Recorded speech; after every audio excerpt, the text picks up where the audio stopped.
Hello everyone.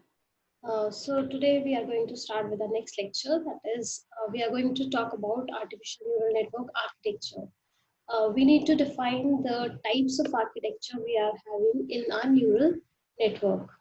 So when we say about architecture of artificial neural network, this particular architecture is divided into two types broadly. That is, one is feed-forward network and the other one is called as the feedback network. In feed forward network, we have this is being further divided into two types. That is, one is called as single layer feed forward network and the other one is called as multi-layer feed forward network. Now, basically, first of all, we will understand what is feed forward network and feedback network. And after that, we are going to work on with these further division of networks. Now, next slide is what is feed-forward network? Basically, we are going to say that whenever the signal is being traveled only in one direction, that means from input to output, that is called as feed-forward network. The main characteristic of this feed-forward network is also being said as that there is no feedback loops in this architecture. That is, the output of any layer does not affect the same layer. I would say the characteristic of feed-forward network will be it tend to be straightforward network that associates from input to outputs. These particular networks are extensively used in pattern recognition. We are going to talk about in applications and when we are going to read it in further detail. Next thing is this particular feed-forward network is considered in the organization of bottom-up or top-down approach. Now, so this is what we have written here. It allows signals to travel in one way only from input to output. There is no feedback loops. Second, it tend to be straightforward networks that associate inputs with outputs. They are extensively used in pattern recognition. This type of organization is also referred to as bottom-up or top-down. So these are the characteristics of feed-forward networks. Next, when we talk about feedback network, the main characteristics that differentiate it from the other one, that is feed forward, the earlier one was feed forward. So the main characteristic is it have a feedback loop. That is why the name is referred to as feedback. That means the signal can travel in both the directions, from input to output and output to input. That is what is basically feedback. We are all aware of feedback in a system when we have an input process output and we are again we are checking out whether we are getting the right output or not, and then whenever there is error, that particular error is being fed again into the input layer. That is the feedback point.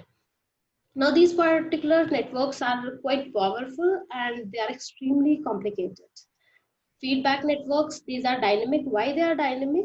When we say dynamic, that means their state is going to change continuously, and this is being changed continuously until we reach an equilibrium point. When we say equilibrium point, that means we are going to give the input, we will process it, we'll get the output, and then we are going to check it whether we are getting the right output or not.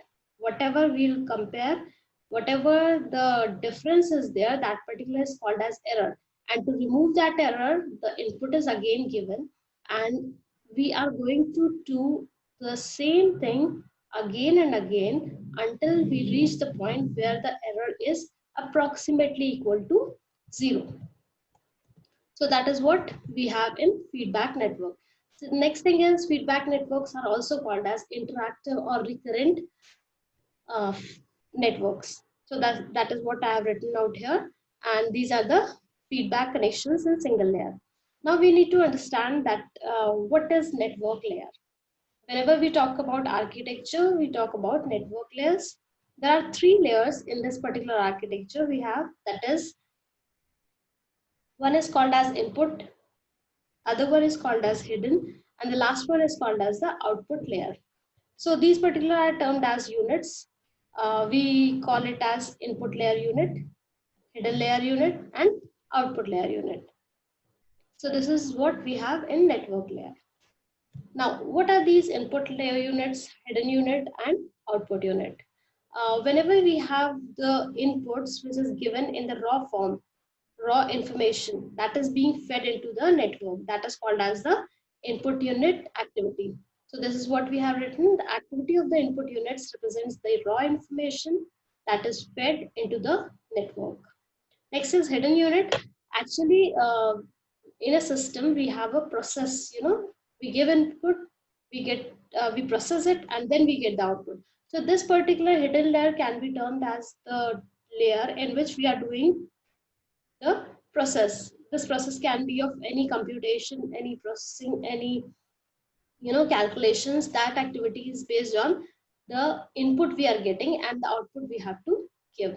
So the activity of each hidden unit is determined by the activities of the input units and the weights on the connections between the input and the hidden units.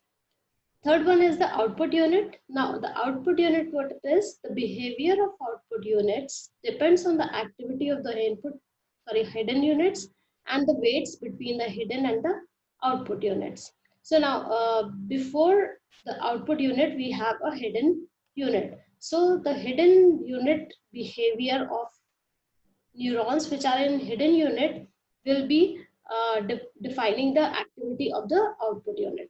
So basically these are the three units we are going to work on with architecture. Now, I was earlier telling you that we have broad classification of feed forward and feedback network, and feed forward network is divided into two types, further two types, that is single layer feed forward and multi-layer feed forward. This one is the feedback. If you remember, I told you earlier, that is feedback network is also called as recurrent network. Now, what is this architecture of a neural network? It is basically linked how we are going to train the architecture or how we are going to train the neural network to learn the algorithm. So this is what architecture is about. Now, we are going to work on what is single layer feed forward. So this is the basic structure of feed forward we have in this. I'm going to explain you with the help of this, diagram only. That is, this is the input layer, the shaded ones. This is the input layer. Second one is the output layer. These one, the hollow ones. And these particular nodes are termed as the neurons in the layer. That means these x1, x2, x3 till xn are called as the input neurons because they belong to the input unit. Next one, we have the y1, y2, y3 till yn, which is termed as the output neurons because they are forming in the output layer, right? So this is what the single layer feed forward network is. Now, when I say feed forward, that means the arrow or the signal will go in single direction only. So you can just see the arrow, that is, it will go from input layer to output layer. No coming back or no feedback loop is present out here. So this is the single layer feed forward. This is all I have already explained you. The shaded node on the left are in so-called input layer. The input layer neurons are to only pass and distribute the inputs and perform no computation. That means this particular input layer will only get the raw information. It is not going to process anything. And it will simply pass the information as it is to the further layer. So no computation is being done in this particular layer. That is why it is termed as single layer, because we are not counting the input layer as the layer. We are just saying that this particular output layer is the layer which is the one. Thus, the only true layer of neurons is the only one on the right. Each of the inputs, this I told you, x1, x2 till xn is connected to every artificial neuron in the output layer through the connection weights. We are going to talk about these connection weights later. Then since every value of output y1 to yn is calculated for the same set of inputs, each output is varied based on the connection weights. Now further we move to the multi-layer feed forward. Now it is altogether the same thing. That is, one more layer is added here, which is called as the hidden layer. The input layer is the same with x1 to xn neurons. The output layer is same, that is y1 to yn neurons, and which are called as output neurons, output layer neurons, and these are called as input layer neurons. Now one more layer is being added out here, which is called as hidden layer. So these particular neurons are called as hidden layer neurons individually. As it is a feed forward architecture, the arrows are in same direction, that is in only one direction. These are, that is, input layer will give the information to hidden layer, and hidden layer will pass it forward to the output layer, and then we get the final output.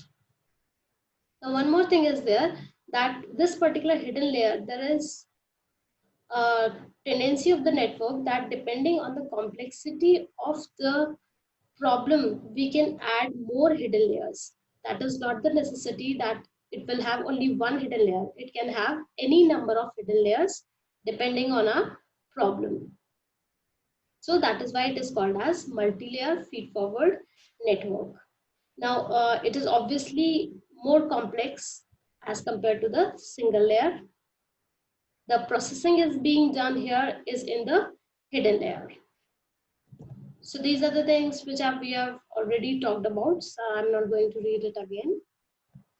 Now, last thing is the recurrent networks. These particular networks are also called as feedback networks, which is different from this we have talked about earlier. That is single layer feed forward network and single layer multi-layer feed forward networks. So this is the recurrent network. It is the network in which we have connections that go backward from output node to the input node and model dynamic system. That means this was the characteristic of feedback network. We have a feedback loop. When we say feedback loop, so it is always from output. The information is traveling from output back to the input node. That is why it is termed as in the dynamic state. Now, in this way, the recurrent network's internal state can be altered as sets of input data are presented. It can be said to have memory. It is useful in solving problems where solution depends not just on the current inputs, but also on all previous inputs. So basically, feedback networks we use in the problems where only the current inputs are not valuable. We also value and use the previous inputs. So this is all for today's lecture. Thank you so much. We'll talk about next lecture in the next session. Thank you.